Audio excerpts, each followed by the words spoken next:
Wow, what a beautiful morning to be on the Siuslaw headed toward the ocean. We're going to drop our crab pots and cross the bar because it's one of those June kind of perfect days. All conditions are perfect. We're at the beautiful South Jetty. This is where they crab from the dock. I'll just see if I can show that a little better. We're near the mouth of the river, and DA is getting ready to drop at least one pot here. We have two on board today. What do you have to say about crabbing on the Siuslaw? Not any fun, don't do it. we have a lot of fun. It's pretty crazy, and it's good eating, and there's just nothing much to say. It's a little bit of a learning curve. We are now using pots.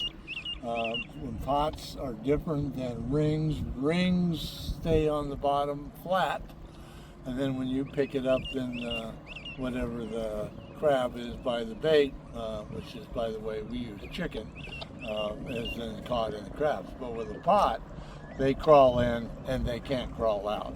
So it's more suited for what we call a soak. So we're going to soak them for 3-4 hours and see what we do. It's the first time that we really soak. Most of the time we check them pretty quick. When the crab are there, they're in there, and then we just we catch them that way. Last trip we caught 13 keepers, and so the eating was real good. And so we're going to see if we can come close to that today with the soaking. So what I noticed, or what we noticed as soon as we got here, is there are no other markers out where people have left their pots. Normally this area is full of them. So when I said all conditions were perfect, I guess I was referring to all conditions were perfect for me to be out here. There's the Coast Guard.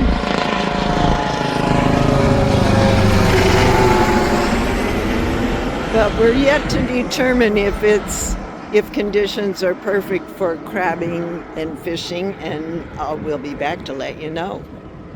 Here's how it goes when he is getting ready to drop a pot.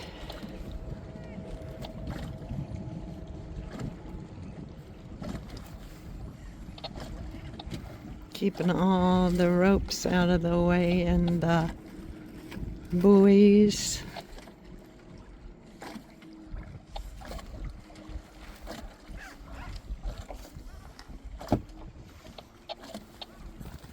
It's a 100-foot leaded rope. Okay, so let's get some bait.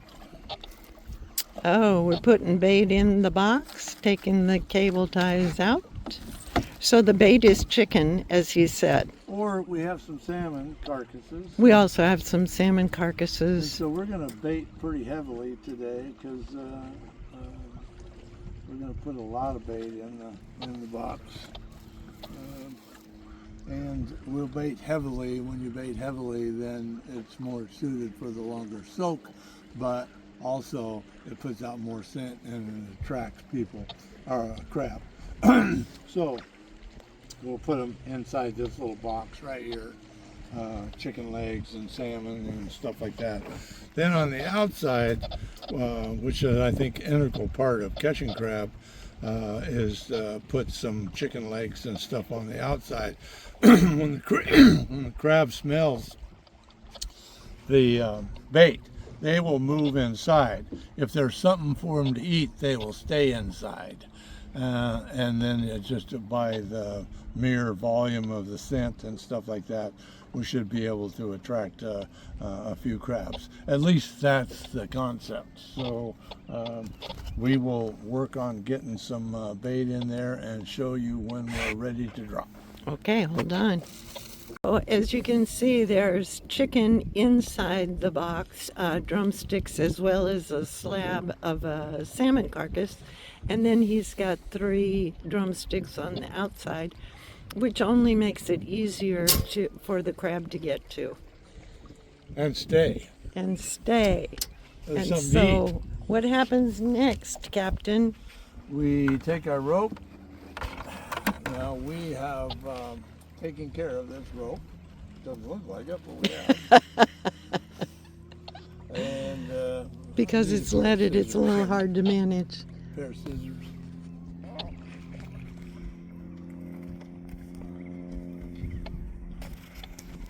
So we cut off our white ties, and we white tie when so we're pretty much ready to go with this crab pot. And what we'll do is that we will just drop right here, maybe.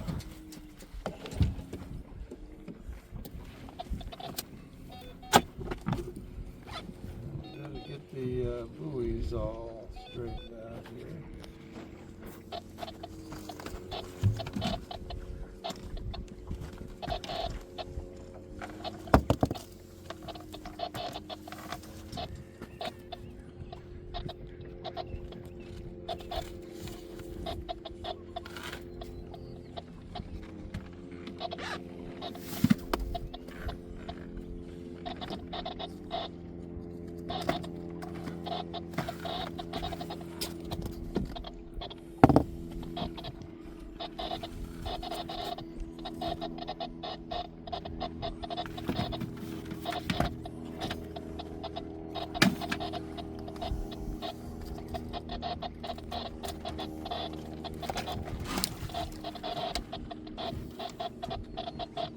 Now we'll let the line out.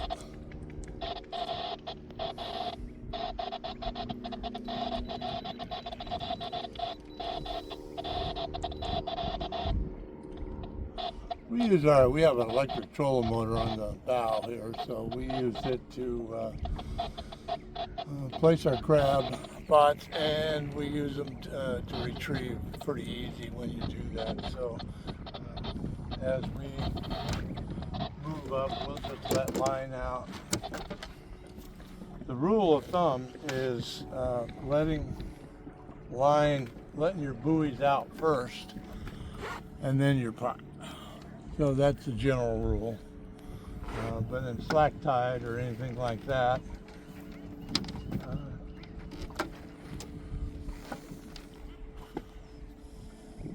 just a rule of thumb, which I shouldn't use. It's not a rule of thumb because that's a derogatory sense. It is just a kind of a general practice. Yeah, general practice. And so, what is the tide condition right now? It's coming in. Tide conditions right now are incoming tide. So that means the crab that are from the ocean are coming in. And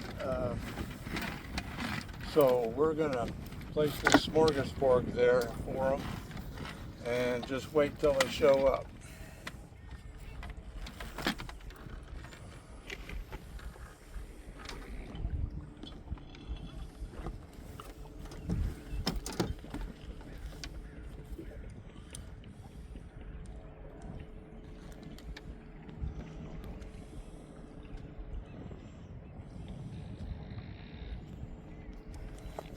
Okay, so we'll put the crab in now, crab pot.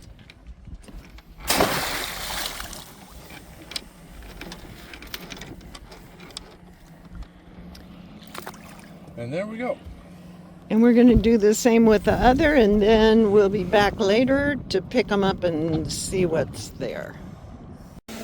So we just got permission from the Coast Guard to cross the bar. The bar is the big deal here. That's what keeps you from getting into the ocean most days, at least in our experience since we arrived at the beginning of June. There have been very few days you could get out on this bar, though you could cross at Winchester Bay from the Umpqua River a little more easily. That's only about 30 minutes down. So here we are.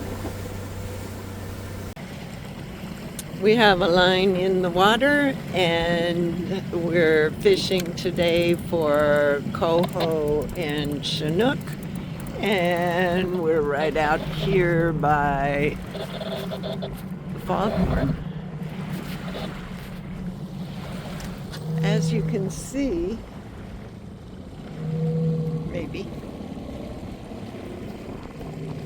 there aren't a lot of boats out here. I'd say a dozen that I could see, other than that big one that big ship we were behind coming over the bar. And how many feet is it deep now, honey? We're at 64. We're in 64 feet of water. Navigational buoy, and it's a good spot for sea lions. Yeah, so there's usually sea lions on this navigational buoy, and we'll check that out.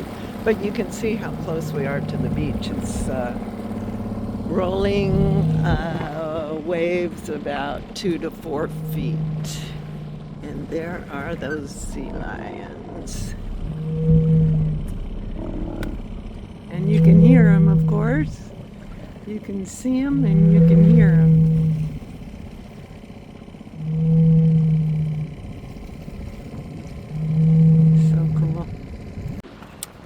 Well, we were out for a couple of hours and did not have a bite, which was a little disappointing. But now we're back pulling the first crab pot. While we were out there, there was a notice from the Coast Guard that conditions were deteriorating and we should come in. So we certainly were happy to do that. So we'll see in a minute what we got here, because now he's pulling in that 100 feet of rope. Well, certainly not as many as we were pulling up last week, but there's a couple in here that are definite keepers, so we'll give you a count on that a little later. So from the first batch, we have 3 keepers here. We'll put in the live well, and we're going to pull the other pot. So just 2 in this pot, and you can see we're not even going to measure them. One's a female, we know, and neither are large enough to keep. So we won't even pull out the ruler for this one. We'll just let them go and head back to town. More soon. It's 5 miles from the mouth of the river to the Siuslaw River, which is straight ahead of us. On the right, you see the giant sand dunes, which are part of the National Recreation Area. As we come closer to the bridge, the town of Florence sits on the left-hand side, and there's tons of shops and lots of good restaurants, and also where we take our boat out, but that's where our RV is parked for the summer as well.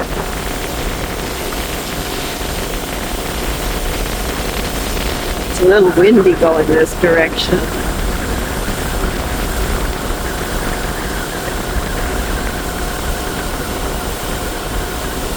That's Highway 101 that crosses the bridge.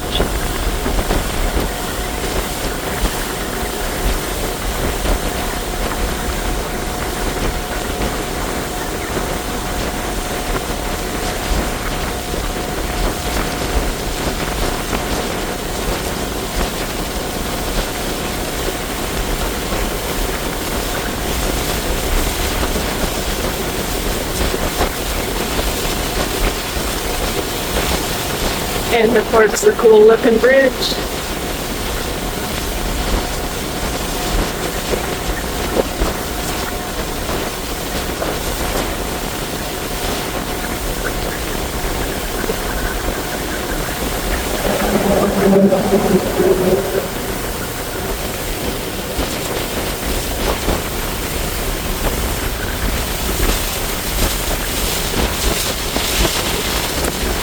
To the left is Moe's restaurant, and right below the Moe's, there's a public dock there for crabbing. which we do sometimes, just mainly for something to do. And then just beyond there is the port, the docks. So it's been a great day. Catch you next time.